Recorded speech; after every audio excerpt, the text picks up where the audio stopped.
ভাই সোহাগ, আপনি লিখেছেন, একজন বলেছেন মিলাদুন্নবী পালন করার জন্য সহি হাদিসের দরকার নেই, সহি হৃদয়ই যথেষ্ট। একথা কতটুকু সঙ্গত? মাশাআল্লাহ, কথাটি শুনতে বেশ শ্রুতিমধুর, শুনতে বেশ ভালোই লাগে। এবং শুনতে ভালো হলেই সে কথা ভালো এবং যৌক্তিক হবে, গ্রহণযোগ্য হবে, এটি কিন্তু সবসময় মোটেও আবশ্যক নয়। মাকাল ফল যেরকম দেখতে অনেক সুন্দর চমৎকার, তার মানে সেটি খুব সুস্বাদু হবে, সেটি খুব বেশি গ্রহণযোগ্য হবে, অ্যাপ্রিসিয়েটেবল হবে, সেরকম কিন্তু নয়। ঠিক এই কথারই একই অবস্থা। এই কথা যারা বলেন যে মিলাদুন্নবী পালন করার জন্য সহি হাদিসের প্রয়োজন নেই, তাদের কাছে আপনি পাল্টা প্রশ্ন করতে পারেন যে আপনি শরিয়ার কোনো বিধান প্রমাণ করবেন তাহলে কি দিয়ে? সহি মন থেকে যা খুশি তা করবেন, যে আমার মনটা বিশুদ্ধ, আমার মনটা ভালো, আমি দাবি করলাম, করে আমি ভালো মন নিয়ে আমি যা কিছু তা করতে পারবো, ব্যাপারটি এরকম?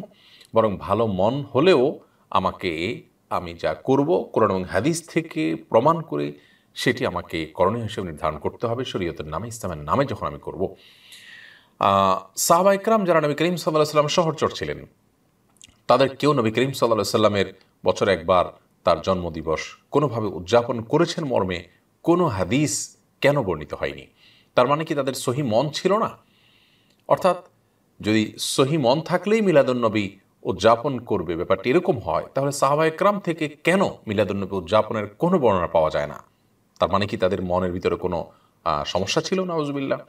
এখান থেকে বোঝা যায় এটি অন্তঃসার শূন্য, শুনতে বেশ মুখরোচক, বলতে বেশ মুখরোচক এবং শুনতে বেশ শ্রুতিমধুর এমন একটি উক্তি যার কোনো ভিত্তি নেই।